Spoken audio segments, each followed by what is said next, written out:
He only wanted to fulfill a contract, but found much more than he expected. Between an arranged marriage, guarded secrets, and gestures that speak louder than words, a love was born capable of challenging pride and destiny. A story of surrender, sacrifice, and transformation. Prepare to be moved. Subscribe, like, and tell us in the comments where you're watching from. He bought a marriage, but didn't know that his heart would be the true price to pay. Fine rain fell over the small coastal town of Shell Harbor, making the stones of the central square slippery and shiny. Raphael Mitchell observed the storm through the tall windows of the colonial mansion that had belonged to his family for generations. His eyes, calculating like those of his deceased father, fixed on the horizon while his mind worked with numbers, deadlines, and conditions. "Mr. Mitchell, the next candidate has arrived," announced Teresa, the housekeeper who had known him since childhood. Raphael merely nodded, adjusting the gold watch on his wrist.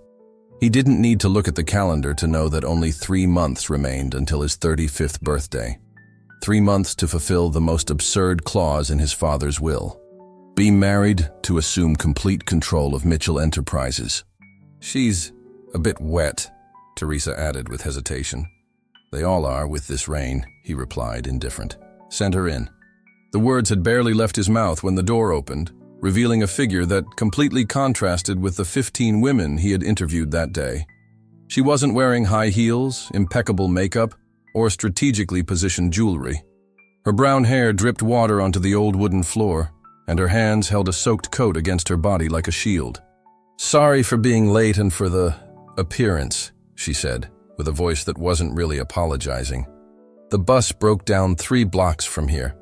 Raphael raised his eyebrows, surprised by the raw honesty. "Would you like a towel? Something to dry off before we begin?" "I'd rather get this over with," she replied, pulling up a chair and sitting down. "My name is Claire Matthews. I'm 28 years old. I work as a literature teacher at the municipal school and give private lessons on weekends." He observed her with renewed interest. The other candidates had taken at least 20 minutes talking about their qualities, etiquette courses, and social connections. "And why would a literature teacher be interested in a contract marriage with a man she barely knows?" Claire looked directly at him, her honey-colored eyes showing no intimidation. "I need to help my family, that's all." The simplicity of the answer disconcerted him. There was no elaboration, no attempt to create a touching story or appear noble. It was pure necessity, expressed without beating around the bush. "Could you be more specific?" "My mother needs heart surgery that insurance won't cover, and my younger brother has a promising future in music, but needs instruments and proper education. A teacher's salary doesn't cover these expenses." Raphael noted her name on his list, more out of habit than real interest. Claire Matthews was candidate number 16 that day, the 4th teacher, the 7th with family problems. Nothing that particularly distinguished her, except that disarming honesty. "How did you hear about this proposal?" "Your assistant called my friend Helen's sister who works at the hospital. She mentioned I might have the right profile." Claire adjusted herself in the chair, letting a small puddle form under her feet. "Let's be frank, Mr. Mitchell. I know you're interviewing women for a marriage of convenience. I know how much you're offering and for how long you need to maintain appearances.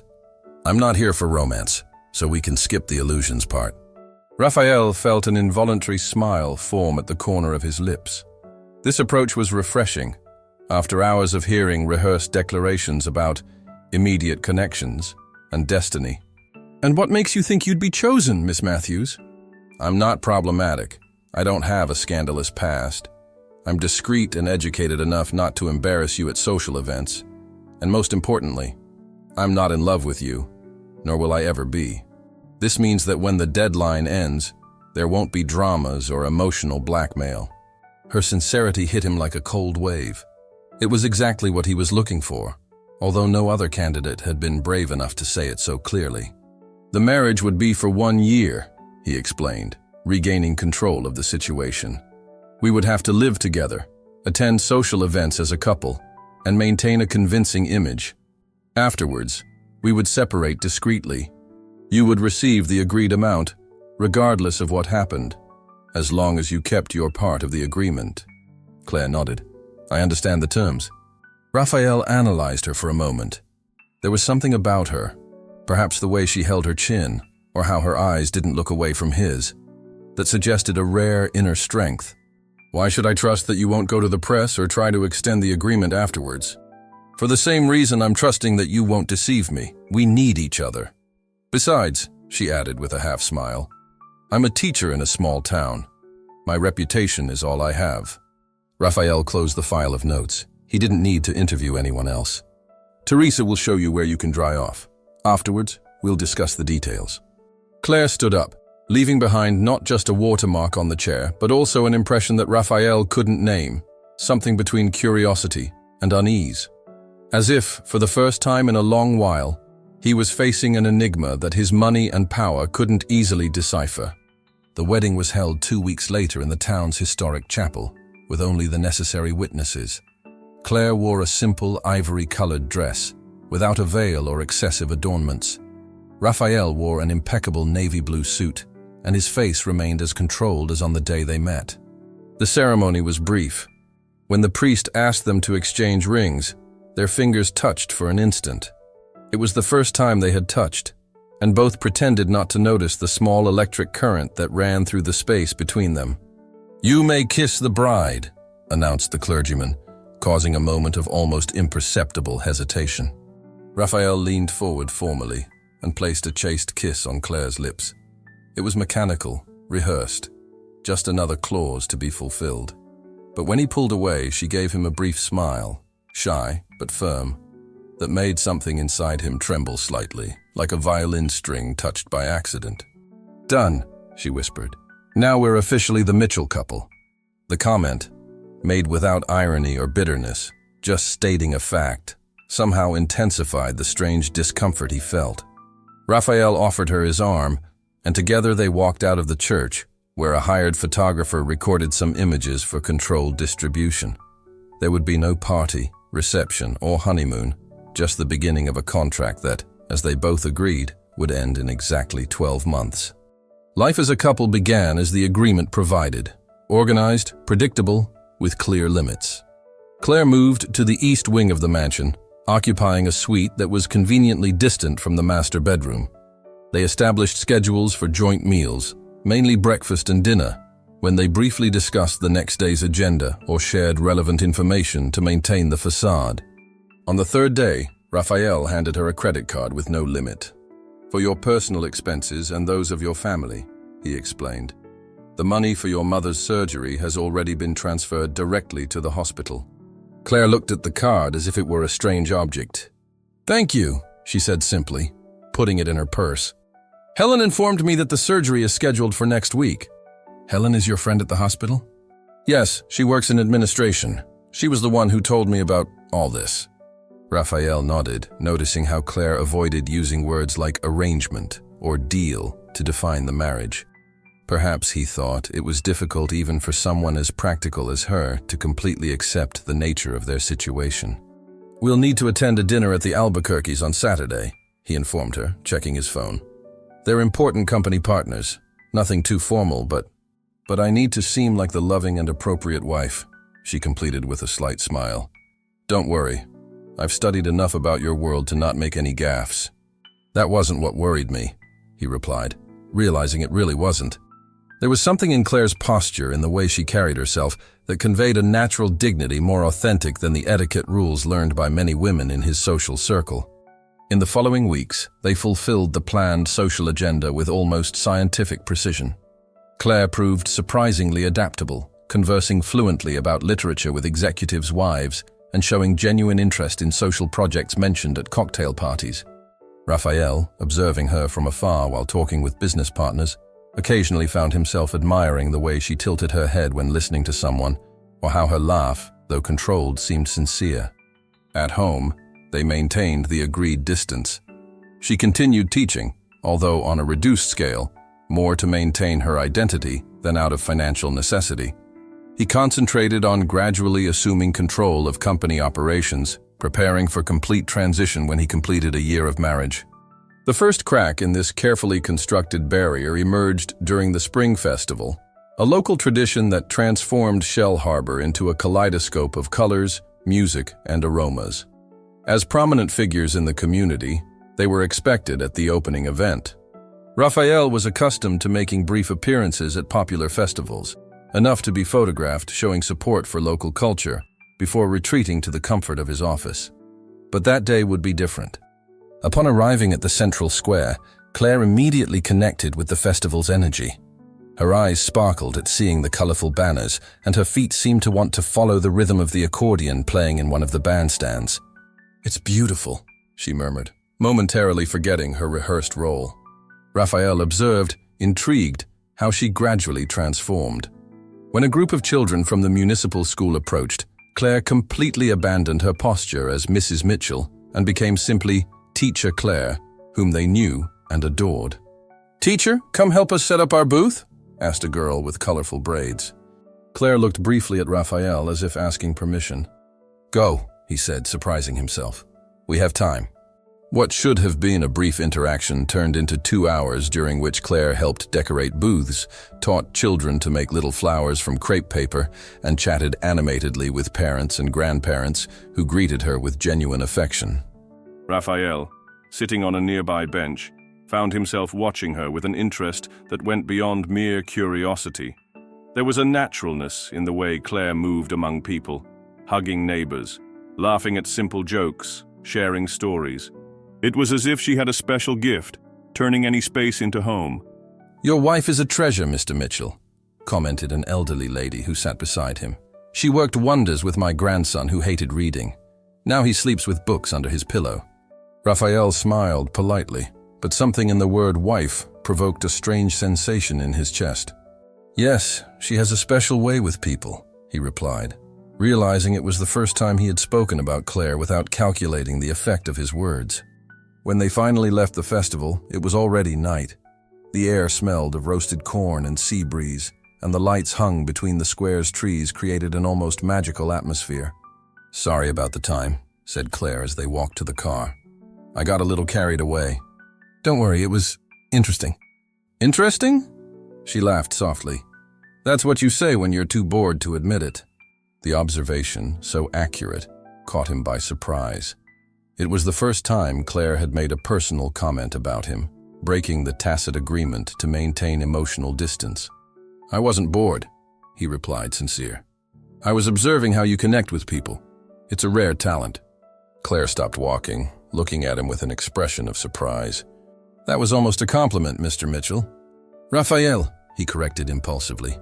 "When we're alone, at least you could call me Raphael." A small smile formed on her lips. "Raphael," she repeated, as if testing the sound. "And you can call me Claire, without the Miss Matthews." Something changed that night. Not dramatically or evidently, but like the beginning of a small crack in an apparently solid wall. Upon arriving home, Claire didn't head immediately to her room as she habitually did. Instead, she accepted the invitation for tea on the veranda overlooking the garden. "The stars seem brighter today," she commented, looking at the sky. Raphael followed her gaze. He couldn't remember the last time he had really observed the stars. "Maybe it's the contrast with the festival lights," he suggested, analytical as always. Claire smiled. "Or maybe it's because we're really looking at them." The philosophical simplicity of the comment caught him off guard. For a moment, he found himself reflecting on how many things in his life he observed without really seeing. The silence that followed wasn't uncomfortable like the previous ones. There was something peaceful about it, as if, for the first time, they didn't need to fill the space between them with carefully selected words. From that night on, evening conversations became almost a ritual. First, they talked about safe topics, the weather, small daily events, local news. Then gradually, the territory of conversations expanded. Claire told about her childhood in a small house by the sea, with a mother who worked as a seamstress and a fisherman father who died when she was 12. She spoke about how she discovered her love for books, about her younger brother with extraordinary musical talent, about the constant fear of never being enough to help those she loved.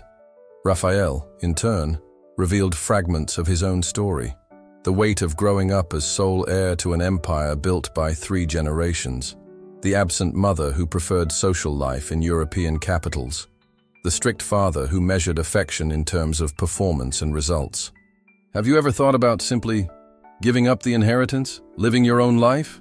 Asked Claire one of those nights, while fine rain beat against the windows. Raphael looked at his teacup, considering the question no one had ever dared ask. The company isn't just money or power, he finally replied. It's my family's legacy. Abandoning it would be like saying that generations of sacrifices meant nothing. But what about your own dreams? He smiled with a touch of bitterness. People like me don't have the luxury of dreaming, Claire. We have responsibilities. Everyone has dreams, she insisted, even if they're hidden so deeply that you don't recognize them anymore. That conversation stayed with Raphael for days. He found himself reflecting on it during meetings, while analyzing financial reports or discussing expansion strategies. There was something in the way Claire saw the world, with eyes free of cynicism, that intrigued him and, in a way, disturbed him. The protective walls that Raphael had built over years, however, would soon be tested in an unexpected way. 2 weeks after the Spring Festival, Mitchell Enterprises hosted a cocktail party to celebrate the signing of an important contract with foreign investors. Claire was stunning, in a petrol blue dress that Raphael had personally chosen, a gesture he tried to justify to himself as part of maintaining appearances, although he knew he had dedicated more attention to the choice than necessary. The evening was going perfectly until Isabella Morgan, daughter of one of the main shareholders and Raphael's former unofficial suitor, approached the couple with a smile that didn't reach her eyes. "Raphael, darling, it's been so long," she said, kissing him on both cheeks with excessive familiarity. "And this must be the teacher, right?" The condescending tone didn't go unnoticed. Raphael felt Claire stiffen slightly beside him. "Isabella, this is my wife, Claire Mitchell," he introduced, intentionally placing his hand on Claire's waist. "Fascinating how everything happened so quickly," continued Isabella, ignoring the correction. "From classroom to high society in the blink of an eye. It must be like a fairy tale." Claire smiled with surprising serenity. "Actually, Mrs. Morgan, fairy tales are rarely as simple as they seem. They usually involve trials, sacrifices, and profound transformations. A bit like business, I imagine." The elegant response momentarily caught Isabella off guard, but she recovered quickly. Of course, transformations. Speaking of which, Raphael, we're all curious. How would your father react to this?" She made a deliberate pause. "Transformation in your life, so close to the will's deadline." The comment, made with a venomous smile, fell like a bomb in the small circle that had formed around them. Several guests exchanged glances, and Raphael felt the weight of all the rumors and speculation that had circulated since the marriage announcement. "My father valued above all the continuity of the family and business, Isabella," he replied with controlled coldness. "I'm sure he would be satisfied to see both secured." "Naturally," she agreed with false sweetness. "Business is business, after all, and some arrangements are necessary to ensure what really matters." The insinuation was too clear to be ignored. Raphael was preparing to definitively end the conversation when he felt Claire's hand gently squeeze his. "If you'll excuse us," she said with a polite smile. "I just saw the Rodriguezes arriving and we promised to talk with them about the municipal library restoration project."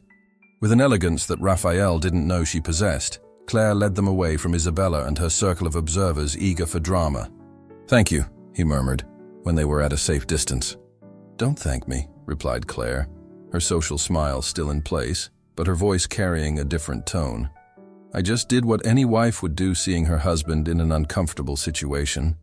The choice of the word wife, not business partner or part of the agreement, didn't go unnoticed by Raphael. There was something in the way she said it that made him question, for the first time, if the carefully drawn lines between them were beginning to blur.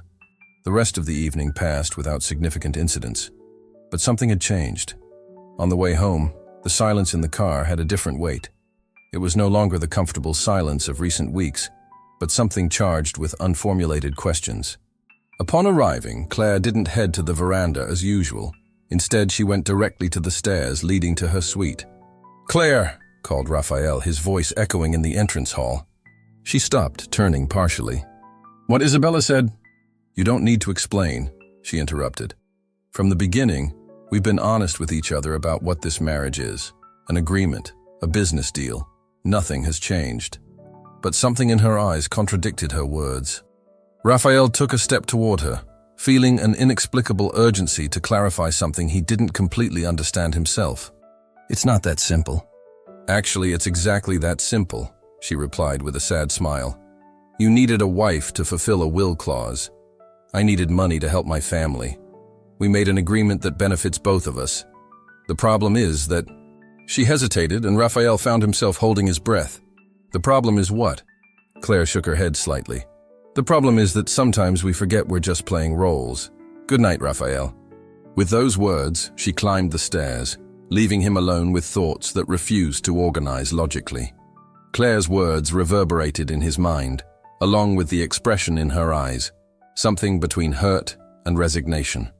In the days that followed, Claire maintained a polite but perceptible distance. Evening conversations on the veranda ceased. Joint meals became silent or filled with superficial comments about weather or social commitments. Her chair at the dinner table seemed farther away, and Raphael found himself missing the proximity they had gradually built. Then, as if the universe decided to test the fragile limits of their relationship even further, a phone call changed everything. Claire's aunt, her mother's only sister, had suffered a stroke and needed intensive care. Since Claire's mother was still recovering from surgery, it fell to her to take on this responsibility. "I need to go to Ocean View for a few weeks," she informed him during breakfast, 3 weeks after the incident with Isabella. Raphael looked up from his newspaper, feeling a pang of something he refused to identify as disappointment. "I understand," he replied formally.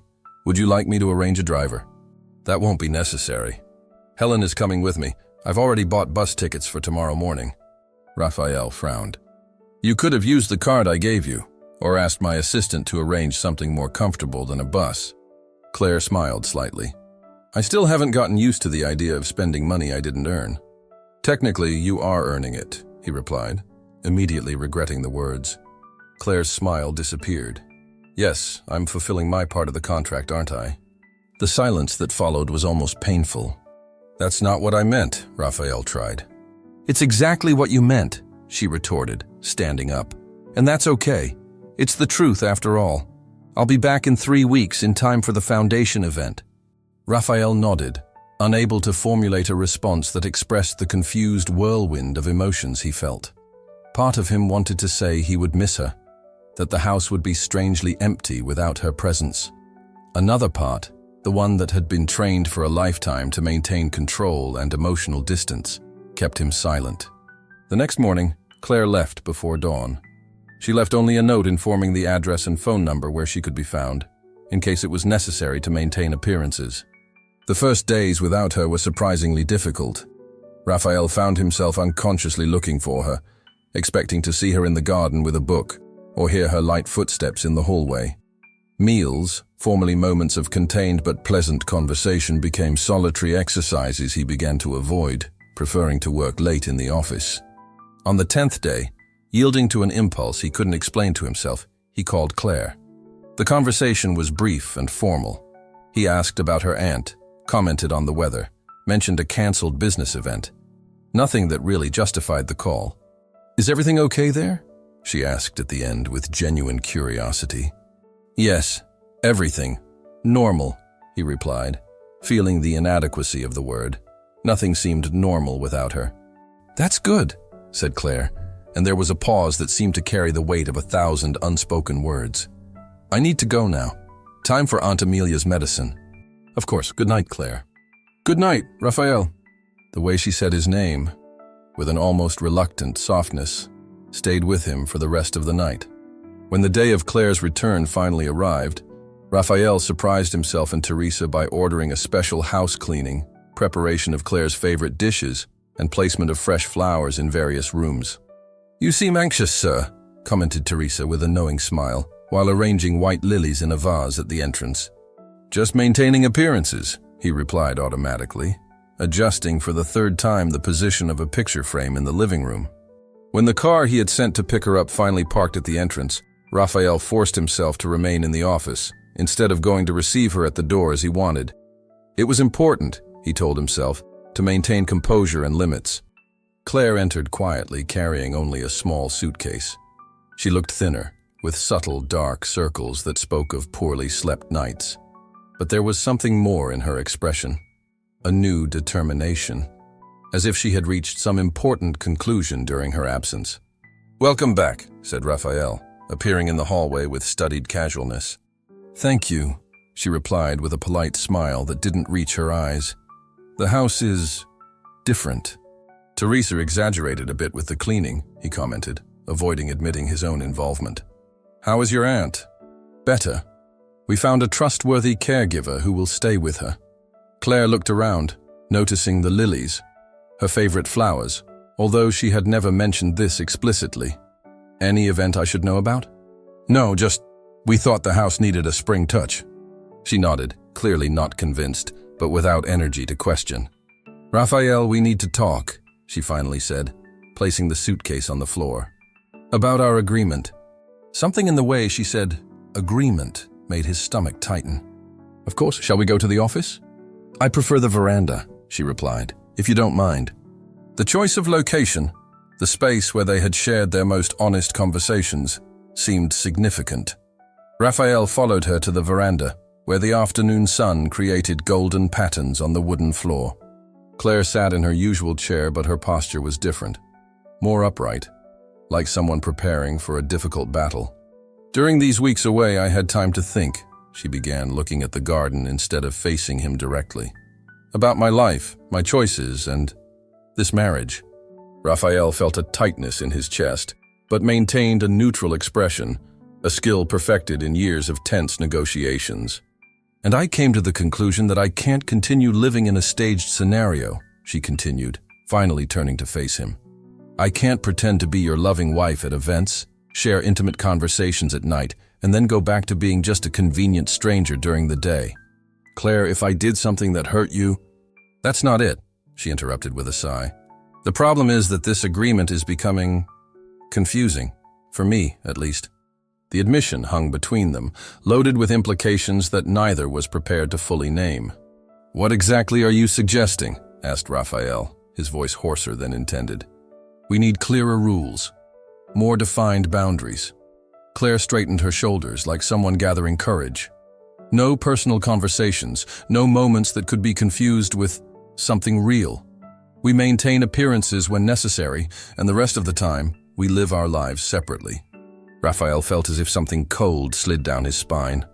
The idea of returning to the formality of the first days, of losing those moments of honesty on the veranda, was surprisingly painful.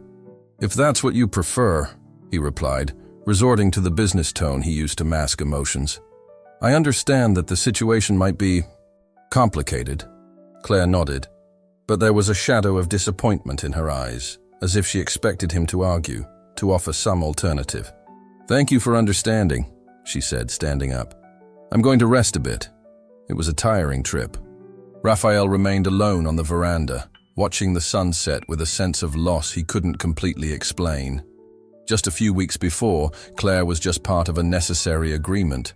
So why did the prospect of distancing bother him so much now? The following days passed exactly as Claire had proposed. Silent meals, minimal interactions, no conversation beyond the strictly necessary. When they needed to attend events, she perfectly played the role of devoted wife, polite smiles, light touches on his arm, discreet laughs at the right jokes. But as soon as they returned home, the mask fell, and she retreated to her room with a simple, "good night." Raphael convinced himself it was better this way, clearer, more objective, without the risk of confusing the lines between professional agreement and personal feelings that could complicate everything. However, he often found himself looking at Claire's empty chair on the veranda, remembering conversations about books, childhood dreams, and small daily philosophies.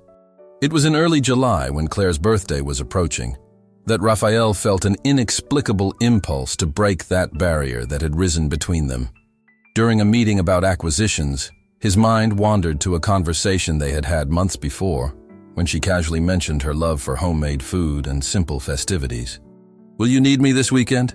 asked Claire during dinner, breaking the usual silence. "Helen invited me to visit her family at the beach." It was the first time in weeks that she had initiated a conversation. "Actually," Raphael hesitated, suddenly feeling nervous like a teenager. "I thought we could do something for your birthday, here at home." Claire blinked, surprised. "You remembered?" Of course I remembered, he replied, as if it were obvious, although he had actually carefully noted the date after hearing her mention it in a conversation with Teresa. I thought of something small, just us. The just us hung in the air between them, loaded with potential meanings. You don't need to bother, she said, but her voice had softened. It's not an important birthday. All birthdays are important, Raphael retorted, surprising himself with the firmness of the declaration. Unless you really prefer to go to the beach with Helen. Claire studied him for a moment, as if trying to decipher some secret code in his expression. No, she said finally, I can stay. That small yes triggered an unexpected energy in Raphael. In the following days, he secretly became involved in preparations he never imagined doing, researched traditional recipes mentioned by Claire in past conversations, instructed Teresa about the exact decoration he wanted, simple with wildflowers and soft lights, and even did something he had never done in his life, personally bought ingredients at the local market to prepare a dessert. On the night of the birthday, when Claire came down the stairs wearing a simple blue dress, she stopped abruptly at the entrance to the dining room. The table was decorated not with the formal silverware of the Mitchell family, but with colorful handcrafted ceramic pieces. Small arrangements of wildflowers replaced the silver candelabras, and the aroma coming from the kitchen wasn't of gourmet dishes, but of homemade food. The kind of food that Claire had once mentioned her mother prepared on special occasions. "What is this?" she asked, her eyes scanning each detail with amazement. "Happy birthday," replied Raphael, looking almost shy, an expression he would never associate with himself. "I hope you don't mind, but I invited some people." Before Claire could process what was happening, the doorbell rang. Teresa opened the door, revealing familiar faces. Helen, Claire's younger brother with his guitar, 2 teachers from the municipal school, and even some neighbors that Claire had mentioned appreciating. "How did you—" she began, visibly moved. "I paid attention," he replied simply. "To the little things you said, the people you mentioned, the memories that seemed important." Claire looked at him with an intensity that made his heart race. Why? The question was simple, but carried the weight of everything that had remained unsaid between them in recent weeks. "Because you deserve a birthday that reflects who you really are," replied Raphael. The answer was true, but incomplete. The complete truth, that he missed her, that the house seemed empty without her real presence, that he had begun to question the nature of what they felt for each other, seemed too big to be spoken at that moment. The night passed with a warmth that the Mitchell mansion rarely experienced. Claire's brother played songs that made her sing and laugh. Helen told embarrassing stories from their teenage years, and even Raphael, normally reserved in groups, found himself genuinely entertained, watching Claire flourish at the center of that small circle of authentic affection. When he personally served the cake, which had a slightly crooked appearance, revealing his culinary inexperience, Claire couldn't contain her tears. "You made this?" she asked in a whisper while the guests chatted animatedly. "I tried," he admitted with an embarrassed smile. "Teresa supervised to make sure I didn't burn down the kitchen." Claire laughed, a crystalline sound that Raphael realized he had missed more than he could admit. "It's perfect," she said, looking not at the cake but at him. That night opened a small crack in the wall they had built between themselves. In the following days, meals returned to having conversations, though cautious ones. Evening nights on the veranda didn't return completely, but occasionally they found themselves there sharing silence in a less tense, more contemplative way. It was in early August that an unexpected opportunity arose. Raphael needed to travel to a fishing village on the northern coast to finalize the purchase of an area that would be transformed into an ecologically responsible resort. The project was important, but didn't necessarily require Claire's presence. Still, moved by an impulse he didn't want to analyze too deeply, he invited her. "It would be just 3 days," he explained during dinner. "The place is simple, but they say it's very beautiful. I thought maybe you'd like to see it." Claire observed him with an expression that mixed surprise and something harder to define. "Is it part of the agreement?" she asked, not with bitterness but with genuine curiosity. "Do I need to attend some social event there?" Raphael shook his head. "No, it's just a trip. If you want to come, I'll be happy with your company. If you prefer to stay, I'll understand perfectly." The honesty of the offer, without obligations, without expectations, seemed to touch Claire. After a moment of consideration, she nodded. "I'd like to go," she replied, a small smile forming on her lips. "It's been a while since I've seen the ocean up close." The small inn in Fisherman's Village was exactly as Raphael had described. Simple, but of a serene beauty that contrasted with the ostentatious luxury he was accustomed to. Their rooms had separate balconies, but both overlooked the same view, an ocean that stretched infinitely, painted golden by the setting sun. The first day was dedicated to business meetings, with Claire exploring the village on her own. On the second day, however, Raphael surprised both of them by cancelling a lunch with investors to accompany her on a beach walk. "You didn't need to do this," she commented, as they walked barefoot on the sand, the sea wind tousling their hair in a way she would never allow at a corporate event. "I wanted to," he replied simply. "This project is practically closed, and this beach," he made a broad gesture toward the horizon, "deserves to be properly appreciated." Claire smiled, and Raphael realized it was the most genuine smile he had seen on her face in a long time. Open, without reservations, without the weight of expectations or roles they played. They found a small cove protected by rocks, where the sea formed a natural pool of crystal-clear waters. Without planning, they sat side by side on a large, flat stone, watching the hypnotic movement of the waves. "My father used to bring me to beaches like this when I was little," commented Claire, breaking a comfortable silence. "He said the sea always tells different stories to those who know how to listen." Raphael observed her in profile, the wind playing with loose strands of her hair, the sun gently kissing her skin, her eyes reflecting the deep blue of the ocean. Something inside him trembled with the sudden realization of how genuinely beautiful she was, not just physically, but in essence. "And what story is it telling today?" he asked, his voice softer than intended. Claire turned to face him, and for a moment, the world seemed to stop. There was something different in her gaze, a vulnerability, an unformulated question. "A story about two people who built walls so high they forgot what it's like to live without them," she finally replied, her voice almost a whisper. Raphael felt his heart accelerate. Without thinking, he extended his hand and lightly touched hers, a simple gesture that carried the weight of months of carefully maintained distance. "And how does that story end?" he asked, surprising himself with his own boldness. Claire didn't respond with words. Instead, she intertwined her fingers with his, her eyes never leaving his. The simple contact, so innocent compared to what normal couples would share, but so deeply intimate for them, sent a wave of warmth through Raphael's body. They remained like that, connected by touch and gaze, while the sun began its descent toward the horizon. There were no passionate kisses or dramatic declarations, just that moment of mutual surrender, of silent recognition that something fundamental had changed between them. When they finally returned to the inn, they walked hand in hand without discussing or questioning the gesture. At dinner, they sat closer than usual, their conversations flowing with a new ease, punctuated by smiles that carried unspoken promises. On his room's balcony later, Raphael was watching the stars when he heard soft knocks on his door. Claire was there, still dressed, her eyes reflecting a mixture of determination and vulnerability. "May I come in?" He nodded, stepping aside. Claire walked to the balcony, leaning against the railing to contemplate the nighttime ocean. "I'm confused," she admitted without turning around. "About us, about what we're doing." Raphael approached, stopping at a respectful distance. "I am too," he confessed, honesty seeming the only possible path at that moment.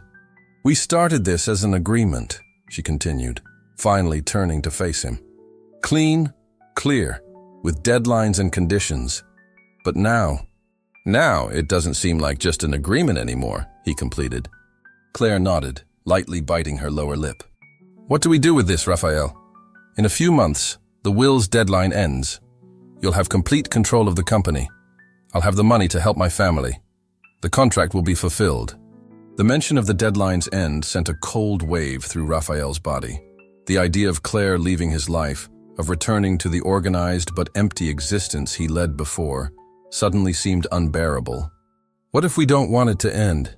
The question escaped before he could contain it. Claire's eyes widened slightly. "What are you suggesting?" Raphael took a step toward her, reducing the distance between them. "I don't know exactly," he admitted. "I just know that the idea of returning to the life I had before you seems incomplete." Claire studied him, as if trying to find any sign of falseness in his words. "Is this real, or just another adaptation to the contract?" The question hurt, but Raphael understood the hesitation. For months, they had lived in a limbo between reality and performance, never completely certain of what was authentic and what was acting. "It's real," he replied, his voice firm despite his racing heart. "As real as the fact that I think of you when I wake up. As real as the silence of the house when you're not there. As real as the fact that I've never felt as alive as in these months, despite all the complications."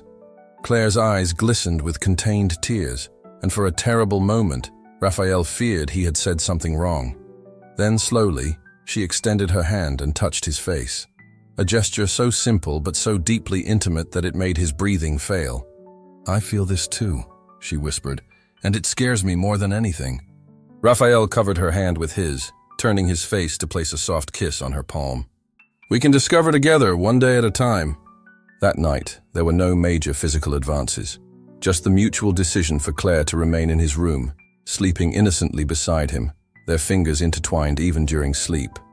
It was the most intimate gesture they had ever shared, and somehow, more meaningful than any physical passion could have been at that moment. Upon returning to Shell Harbor, something had fundamentally changed between them.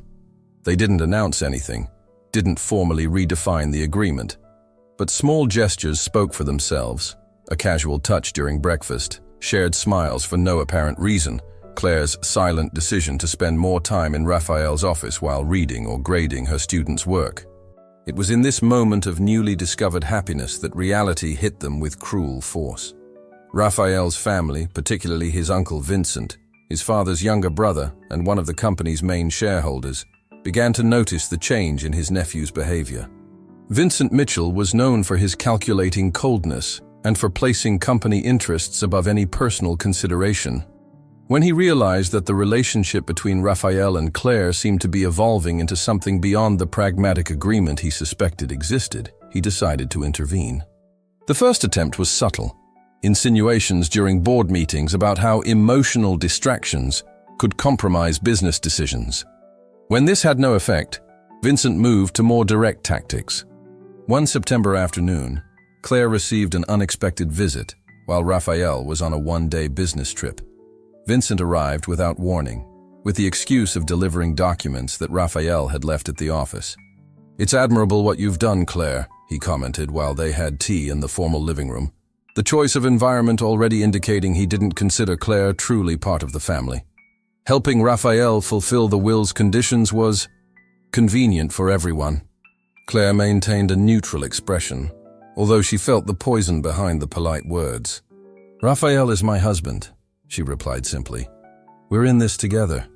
Vincent smiled, a smile that didn't reach his cold eyes. "Naturally, and you've played your role wonderfully. So well, in fact, that I wonder if you're not beginning to confuse acting with reality." The comment hit Claire like a slap, but she maintained her composure, years of dealing with difficult parents in school meetings having prepared her to mask reactions. "I'm not sure I understand what you're insinuating, Mr. Mitchell." "I'm not insinuating anything, dear. I'm being direct." Vincent placed the teacup on the table with calculated precision. "Raphael is the heir to an empire. When the will's deadline ends, he'll need to make strategic decisions for the company's future, including potentially a matrimonial alliance more suitable to the family's interests." Claire felt her blood freeze in her veins, but kept her chin up. "That would be Raphael's decision, don't you think?" Vincent laughed softly. "Raphael has always been a sensible young man who understands his place and responsibilities. Temporarily, he might be, let's say, entertained with this little romantic adventure. But we know Raphael, don't we? He always returns to the path that was traced for him." The words hung in the air like a veiled threat. Claire knew she should fight back, defend what she was building with Raphael, but a seed of doubt had already been planted. After all, did she really know Raphael? Would he be capable of abandoning everything, his world, his legacy, generations of expectations, for something as new and fragile as what they shared? "You're playing with fire, my dear," continued Vincent, getting up to leave. And I fear that when the flames go out, you'll be the one who got burned. Raphael has always known that this arrangement had an expiration date. After Vincent's departure, Claire remained motionless in the living room, her mind a whirlwind of conflicting emotions. The doubts she had managed to silence in recent weeks returned with full force. Was she really building something real with Raphael, or just prolonging a fantasy that would inevitably end? When Raphael returned that night, he found the house strangely quiet. Dinner had been served, but Claire's place was empty. Mrs. Claire said she wasn't feeling well, Teresa informed when questioned. She asked to have her dinner served in her room. Raphael felt a tightness in his chest. In recent weeks, they had created a routine of shared dinners full of conversations and laughter, even when he arrived late from meetings. Upon going upstairs and gently knocking on Claire's bedroom door, he got no response. He repeated the gesture, calling her name with growing concern. "Claire, is everything okay?" The door finally opened, revealing a pale Claire with slightly red eyes. "Sorry," she said, forcing a smile that didn't reach her eyes. "I have a headache. I needed quiet." Raphael studied her face, instinctively feeling there was something more. "Did something happen while I was away?" Claire hesitated for a moment, almost yielding to the impulse to share Vincent's disturbing visit. But the man's words echoed in her mind, along with her own insecurities. She needed time to think, to process, to decide if what they were building was strong enough to face the world Raphael inhabited. "Nothing important," she finally replied. "I just need to rest a bit." Raphael nodded, respecting her space, although the sudden distance after the closeness they had shared left him deeply uneasy. "If you need anything—" "I know," she interrupted gently, stepping back into the room. "Good night, Raphael." In the following days, Claire maintained a subtle but perceptible distance. Conversations continued, but there was a reserve in her behavior, a hesitation before each touch, an occasional avoidance of his gaze. For someone less attentive, the changes would be imperceptible, but Raphael, who had learned to read every nuance of her expressions, felt the difference acutely. After a week of growing distance, he found her packing. "What are you doing?" he asked from the doorway, his heart racing with a sensation of panic he didn't immediately recognize. Claire turned, surprised at not having heard his approach. "I'm going to stay a few days at Helen's house," she replied, carefully folding a sweater. "I need some time to think." "Think about what exactly?" Raphael's voice came out harsher than intended, betraying his anxiety. Claire stopped what she was doing, facing him with a mixture of sadness and determination. "About us.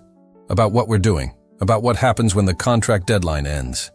Raphael entered the room, closing the door behind him. "I thought we had already talked about this, that we were discovering together." "And we are, but—" Claire hesitated, searching for the right words. "Raphael, have you really considered what it means? For your family, for the company, for your future?" "I'm trying to be realistic." Understanding hit Raphael like lightning. "Vincent talked to you." It wasn't a question, but a bitter statement. Claire didn't respond immediately, confirming his suspicion. "What did he say?" "Nothing that isn't true," she finally replied.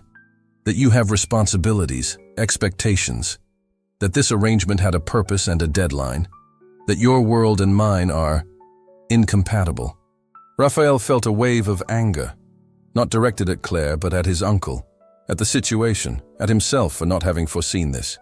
"And you believed him after everything we've shared?" "It's not about believing or not," Claire retorted, her voice breaking slightly. "It's about facing reality. In 2 months, the will's deadline ends. You'll have control of the company. What happens after that, Raphael? Do you really want to continue with a literature teacher who doesn't understand anything about your world?" The question hung between them, loaded with all the insecurities Claire had tried to hide. Raphael approached slowly, as if fearing that abrupt movements might break her, or the fragile connection between them. "Claire, look at me," he asked, his voice soft but firm. When she finally raised her eyes, he continued, "What I feel for you has nothing to do with contracts, deadlines, or expectations. It happened despite all that, not because of it." "But your world—" "My world was empty before you," he interrupted, the sincerity in his voice almost painful. A succession of business deals, appearances, and superficial relationships. You showed me there's more, much more. Claire shook her head, tears unshed shining in her eyes. I don't want you to sacrifice everything for me. I don't want to be the reason you abandon your legacy.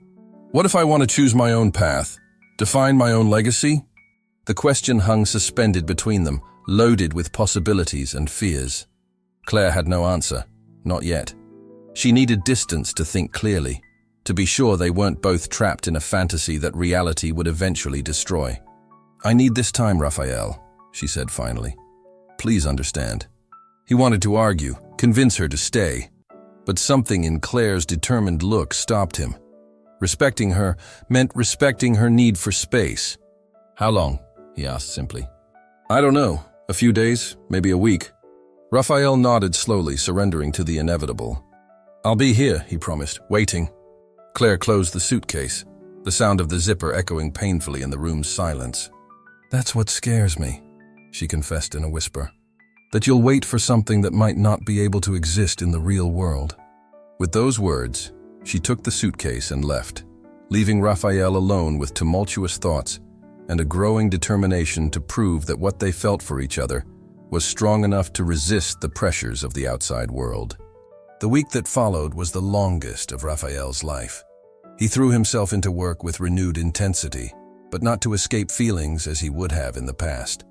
Instead, every decision, every meeting, every document analysis had a specific purpose, preparing the ground for a life different from what had been planned for him.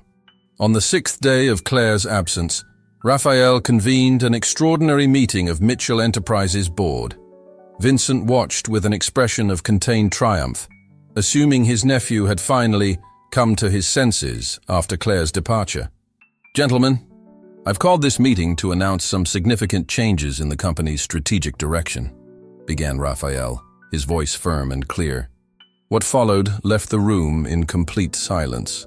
Raphael announced the cancellation of a lucrative partnership with an international hotel group known for predatory practices in local communities. Exactly the type of business that Claire had once questioned, asking if profit justified social impact. This is madness, exploded Vincent, his face red with indignation. That contract represents almost 15% of our profit projection for next year. And it represents 100% against everything I want for this company's future, Raphael retorted, with a calm that surprised even himself. From now on, Mitchell Enterprises will not only be profitable, but ethically responsible. The meeting ended in turmoil, with Vincent promising to reverse this madness, and several board members divided between supporting Raphael's new vision and fearing for dividends.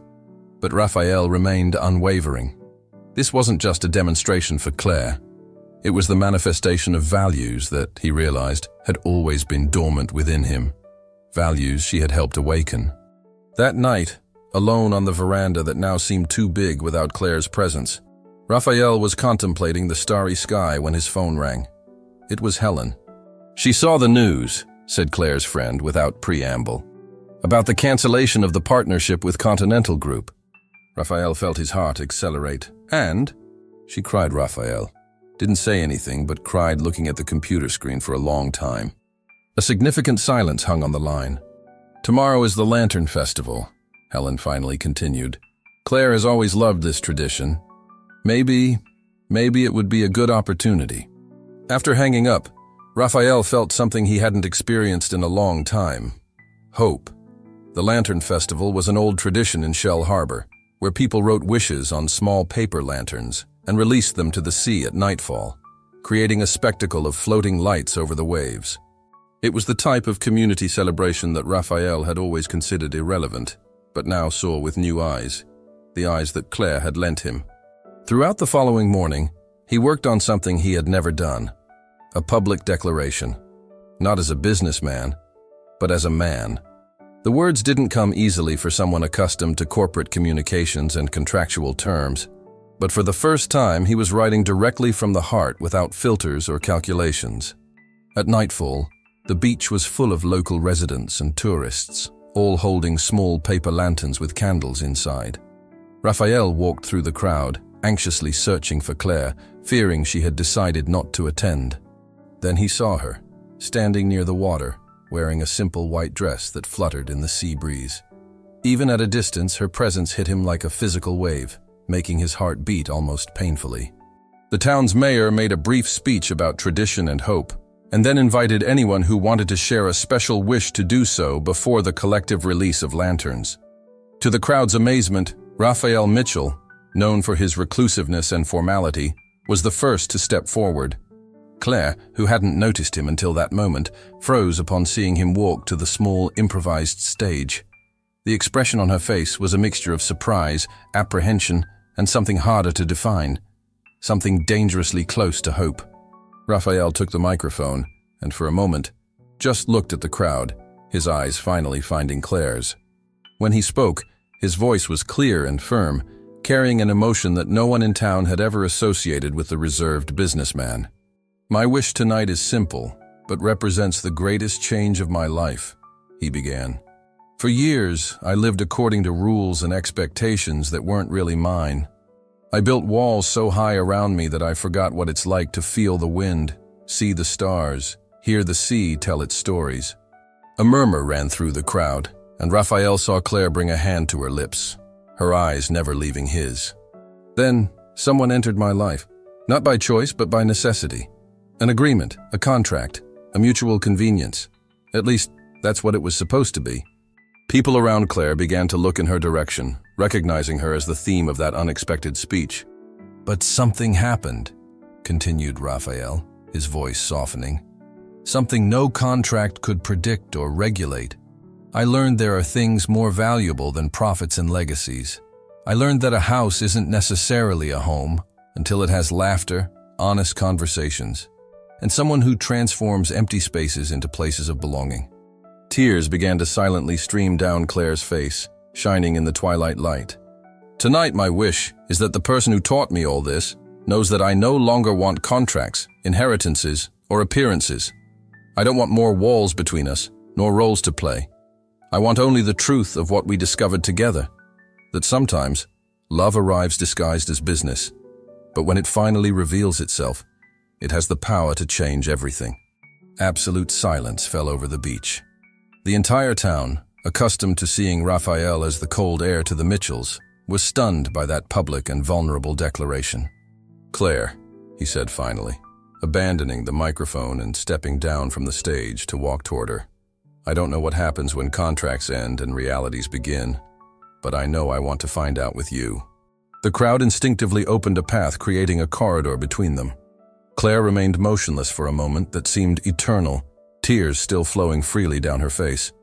Then, slowly, she began to walk toward him. When they finally met in the middle of that human corridor, under the darkening sky and before the sea that silently witnessed, Claire did the only thing her heart allowed.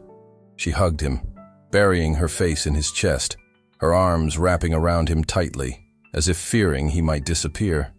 Raphael hugged her back, feeling the warmth of her body, the tremor of her breathing, the absolute reality of having her in his arms not as part of an act, but as genuine expression of what they felt.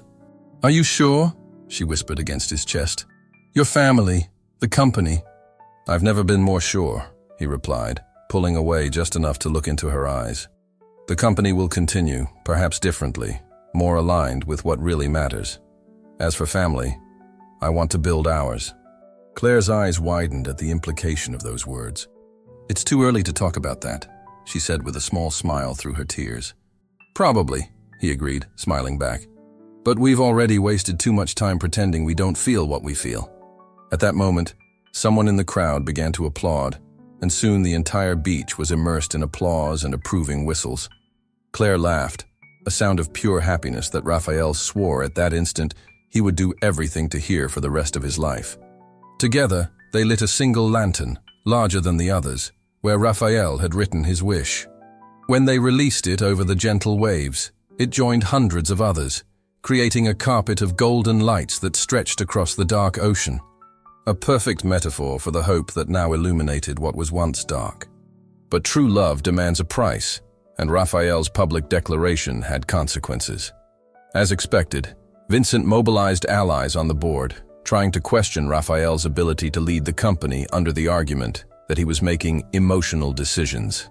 The corporate battle that followed was intense and at times painful. Raphael had to use every business skill he possessed, every contact he had cultivated, every lesson he had learned from his father, but now with a different purpose, guided by a moral compass that Claire had helped calibrate. To many people's surprise, including his own, he discovered it was possible to build a company that was both profitable and ethical. Young executives in the company who had always felt uncomfortable with some of the more aggressive practices found in Raphael a leader who finally gave voice to their concerns. Business partners who valued sustainability and social responsibility appeared, bringing opportunities that the old management model would never consider. Throughout this process, Claire remained by his side, not as the contract wife, but as a real partner, offering both emotional support and valuable perspectives on how company decisions affected ordinary people, communities, and the future they wanted to build together. Winter arrived, bringing with it cold winds and the approach of the final deadline established in the will. The house, once cold and formal, had gradually transformed. Where there was once silence, animated conversations now echoed in the kitchen, where Claire insisted on preparing at least one meal per week with her own hands. The garden, previously maintained with mathematical precision, gained a bed of aromatic herbs and wildflowers that Claire personally tended. Evening nights on the veranda returned, now without barriers or hesitations. They shared not only words, but also touches, kisses, and the growing intimacy of two hearts that had finally found their place of belonging. Raphael, who once avoided simple gestures of affection, now constantly sought ways to demonstrate what he felt. Coffee in bed on Sunday mornings, small notes hidden between the pages of books she read, genuine participation in local festivals he once considered trivial. Claire continued teaching, despite Raphael's insistence that she didn't need to work if she didn't want to. "It's not just work," she had explained. "It's part of who I am." He understood and admired her determination even more to maintain her identity while their lives became increasingly intertwined. On the day the contract would officially expire, exactly 1 year after their hurried wedding in the historic chapel, Raphael took her for a walk. To Claire's surprise, they didn't go to a luxurious restaurant or some exotic destination, but to the same beach as the Lantern Festival, now deserted in the early morning, with only the sound of waves and the occasional cry of seagulls. "Why are we here?" she asked, curious, as they walked barefoot on the wet sand. Raphael smiled, that smile that now came easily to his lips, completely transforming his once serious face. "Because today marks the official end of our agreement," he replied, stopping to face her. "And I wanted to be away from everything and everyone when I asked you a very important question." Claire's heart accelerated, anticipating what was coming. "Today," he continued, taking her hands in his, "I'm no longer obligated by any contract, will, or external expectation to be with you. Today, I'm just a man free to make his own choices." Claire nodded, her eyes shining with contained emotion. "And my choice, Claire Matthews, is to ask you to stay. Not because I need to, not because a paper requires it, but because I want, with every part of my being, to build a real life by your side." The tears Claire had been trying to contain finally escaped. "Are you sure?" she asked, her voice almost a whisper against the sound of waves. "You don't need me anymore to inherit the company." Raphael touched her face with infinite tenderness. "I've never needed someone so much in my entire life," he confessed. "Not to inherit material things, but to discover what really matters. You showed me a world I didn't even know existed, a world of genuine connections, of choices based on values, of a house that is truly a home." Claire smiled through her tears. "I choose you too," she replied simply. "Actually, I think I had already chosen long before admitting it to myself." Raphael pulled her close, his lips finding hers in a kiss that carried promises much deeper than any contract could ever contain. When they finally separated, both laughing and crying at the same time, he pressed his forehead against hers. "So, Mrs. Mitchell, what do you think about renewing our vows? This time, without scripts or lawyers present." Claire laughed, that crystalline sound he had learned to love deeply. "I think we need new vows," she suggested. "Something about loving, even when there are no clauses requiring it. And about transforming houses into homes," he added. And about listening to the stories the sea tells, she completed, referring to the shared memory in that small cove that had marked the beginning of their true connection. As the sun rose on the horizon, illuminating the beginning of this new chapter, Raphael and Claire walked hand in hand along the beach, no longer businessman and teacher united by convenience, no longer actors in a facade marriage, but simply a man and woman who had found love in the most unexpected place. A contract that, against all odds, had transformed into a genuine love story. The town of Shell Harbor, which had witnessed every chapter of that unlikely journey, now watched with collective approval as the couple built a life that transcended any written agreement. And if anyone asked any local resident, they would confirm what had already become legend. The millionaire who once bought a marriage had found something that can't be measured in figures, the certainty of being loved for who he really is. If this story touched your heart, share it. True love deserves to be told, especially when it's born in the most unlikely places and flourishes despite the walls we try to build around ourselves.